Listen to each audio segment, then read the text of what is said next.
ವಾತಾವರಣ ತುಂಬ ಥಂಡಿಯಾಗಿದೆ.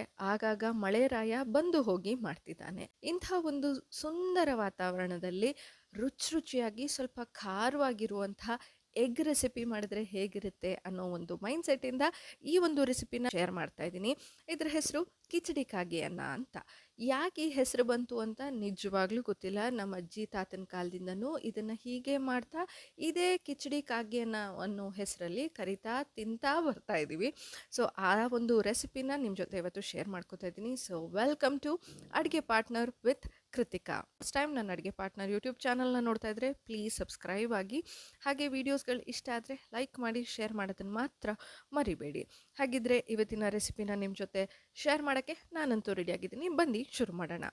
ಮೊದಲಿಗೆ ಇದಕ್ಕೆ ಬೇಕಾಗಿರುವಂತಹ ಸಾಮಾನುಗಳಂತಂದರೆ, ಇಲ್ಲಿ ನಾನು ಈರುಳ್ಳಿಯನ್ನು ಹೆಚ್ಚಿಟ್ಕೊಂಡಿದ್ದೀನಿ.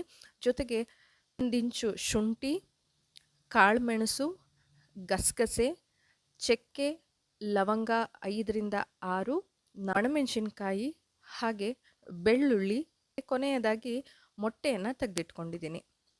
ಮೊದಲಿಗೆ ಇಲ್ಲಿ ಮಸಾಲೆ ಮಾಡ್ಕೋಬೇಕಾಗತ್ತೆ.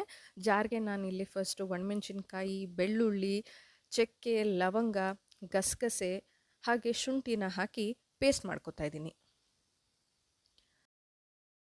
ಸೊ ನುಣ್ಣಗೆ ಪೇಸ್ಟ್ ಆದ ನಂತರ ಒಂದು ಪಾತ್ರೆಗೆ ಎಣ್ಣೆ ಹಾಕಿ ಹೆಚ್ಚಿಟ್ಕೊಂಡಿರುವಂತಹ ಈರುಳ್ಳಿಯನ್ನು ಟಿಲ್ ಬ್ರೌನ್ ಕಲರ್ ಬರೋ ತನಕ ಹುರಿಲೇಬೇಕಾಗತ್ತೆ. ಆವಾಗಲೇ ಇದರದ್ದು ನಿಜವಾದ ಟೇಸ್ಟ್ ಬರೋದು.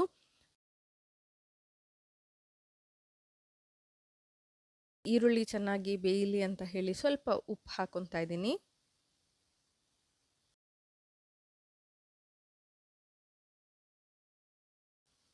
ನೋಡ್ತಾ ಇರ್ಬೋದು, ಈರುಳ್ಳಿ ಬ್ರೌನ್ ಕಲರ್ ಟರ್ನ್ ಆಗ್ತಾ ಇದೆ. ಸೊ ಈ ಥರ ಕಂಪ್ಲೀಟಾಗಿ ಬ್ರೌನ್ ಕಲರ್ ಟರ್ನ್ ಆದಮೇಲೆ ರುಬ್ಬಿಟ್ಟಿರುವಂತಹ ಮಸಾಲೆಯನ್ನು ಅದಕ್ಕೆ ಹಾಕೊತಾ ಇದ್ದೀನಿ.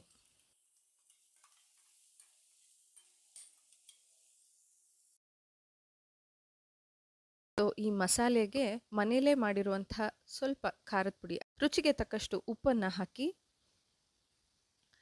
ಇದು ಮಸಾಲೆ ಫ್ಲೇವರ್ ಹೋಗೋ ತನಕ ಸ್ವಲ್ಪ ನೀರು ಹಾಕಿ ಕುದಿಯಕ್ಕೆ ಬಿಡ್ತಿದ್ದೀನಿ.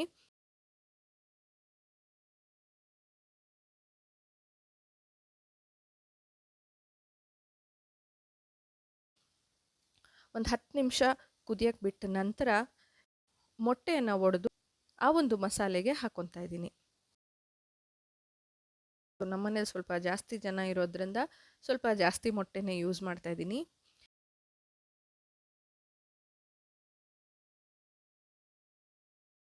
ಈ ಒಂದು ಮೊಟ್ಟೆ ಆ ಮಸಾಲೆ ಜೊತೆ ಚೆನ್ನಾಗಿ ಮಿಕ್ಸ್ ಆಗಿ ಡ್ರೈ ಆಗಿ ಉಡಿಯಾಗಿ ಬರೋ ತನಕ ಚೆನ್ನಾಗಿ ಬೇಯಿಸ್ಬೇಕಾಗತ್ತೆ.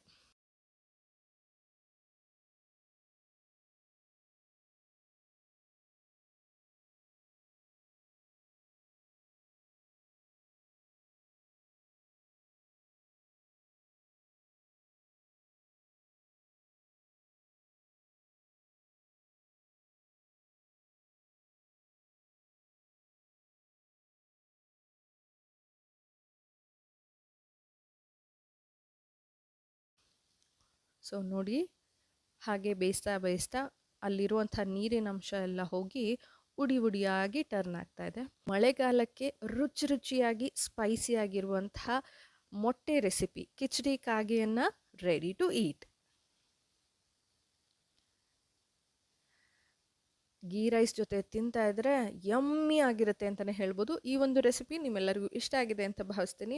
ಮತ್ತೆ ಕೃತಿಕಾ ನಿಮ್ಮ ಮುಂದೆ ಬರ್ತಾಳೆ ಮತ್ತೊಂದು ರೆಸಿಪಿಯೊಂದಿಗೆ. Until then, Kritika is signing off. Bye.